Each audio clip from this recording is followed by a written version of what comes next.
There's two kinds of igneous rocks. One kind is called intrusive, and that usually is like inside of the surface of the earth. The rock just happens to cool from lava into solid rock. This is what's called an extrusive igneous rock. Extrusive, like outside, exiting. And any kind of extrusive rock usually comes out of a volcano or some kind of a hole in the earth where lava is going to be spewing out from the mantle and cooling on the surface of the earth. These rocks, you can see, even though they have that black color, they've got these little holes in it, like bubbles, where the heat of the lava was releasing out gases like silica and other kinds of things.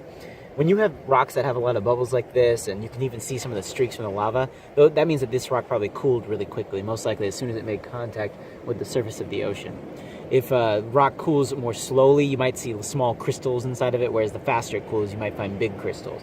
But this can tell us a little bit about how quickly the lava erupted from the volcano and then immediately turned into rock. It's almost as if you imagine liquid water freezing immediately in the form that it was in.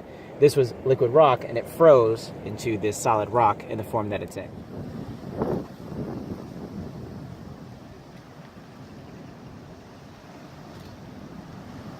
All around me in the distance, you can see the different volcanoes that generated the lava fields that you see here.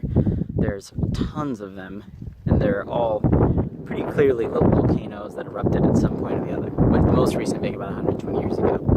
You can trace how old the volcanoes are by looking at their actual sediments and their soil, but you can also kind of make a guess based on what's growing on them and what's not. Clearly the one right behind me right now has a lot growing on it, so it probably erupted quite some time ago compared to the ones right here that are surrounded by lava fields.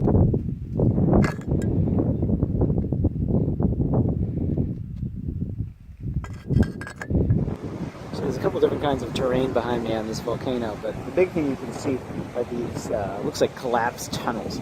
These are all lava tubes that at some point were solid, but were probably pretty fragile, basically made of glass. That's the kind of material you can expect coming out of a volcano. And then, they collapsed after some time when they got less than stable.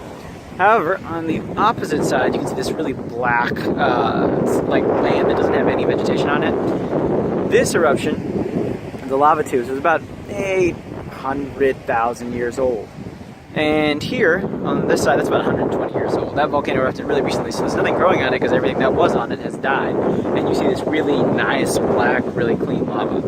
Now, this kind of eruption doesn't flow that fast. It tends to cool pretty quickly. So it takes a while for these islands to form under their hotspot. But you can see the clear evidence that there was an eruption there. And you can also get a sense of how long it's been based on the color and the amount of vegetation that's on top of where the lava once stood.